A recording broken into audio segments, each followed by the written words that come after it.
Rich People Problems, an excerpt by Kwan. Bettina artist Imenya was not accustomed to waiting, a former Miss Valenzuela and Miss Universe runner-up. She is the wife of Miami Auto Parts tycoon Herman artist Imenya. At every restaurant she chose to grace with her presence, she was always greeted with reverence and raised to the exact table she desired. Today, she wanted a corner table on the terrace at Sip Sip, her favorite lunch spot on Harbor Island.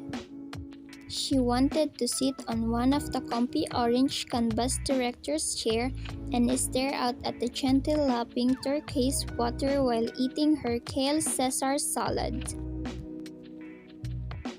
But there was a large, noisy group taking up the entire terrace and they didn't seem in much hurry to leave.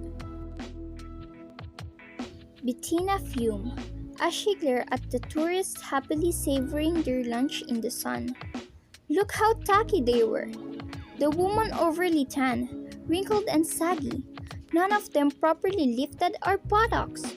She felt like walking up to their table and handing out her dermatologist's business cards. And the men were even worse. All dressed in all-rumpered shirts and shorts, wearing those cheap straw hats sold at the trinket shops in Donmore Street. Why did such people have to come here?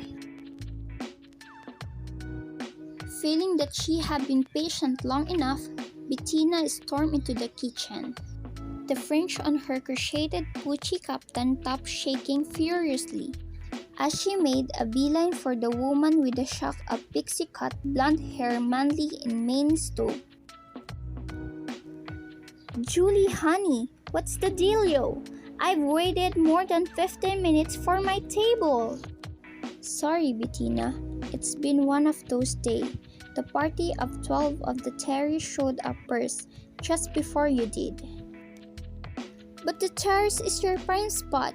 Why on earth did you let those tourists take up all that space? Well, that tourist in the red fishing cap is the Duke of Glencara. His party just boated over from Windermere. That's his royal husband you see moored off the coast.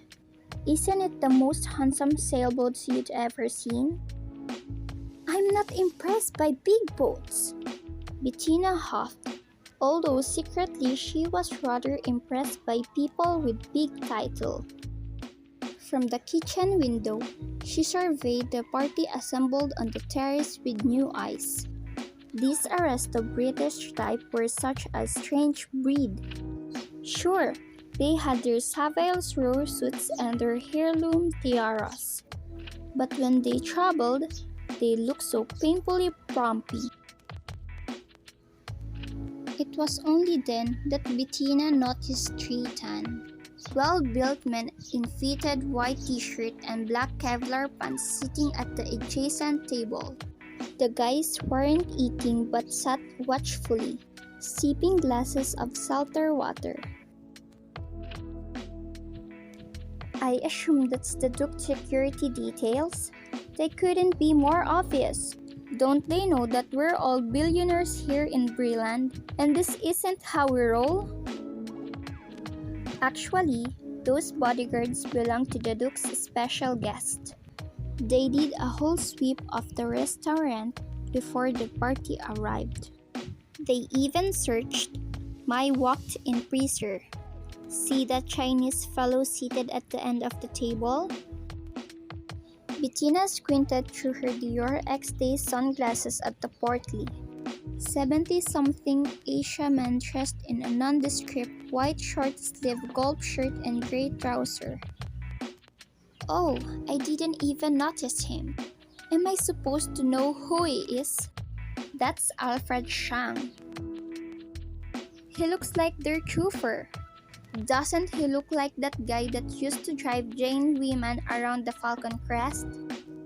From what I hear, the chauffeur is the most powerful man in Asia. What's his name again?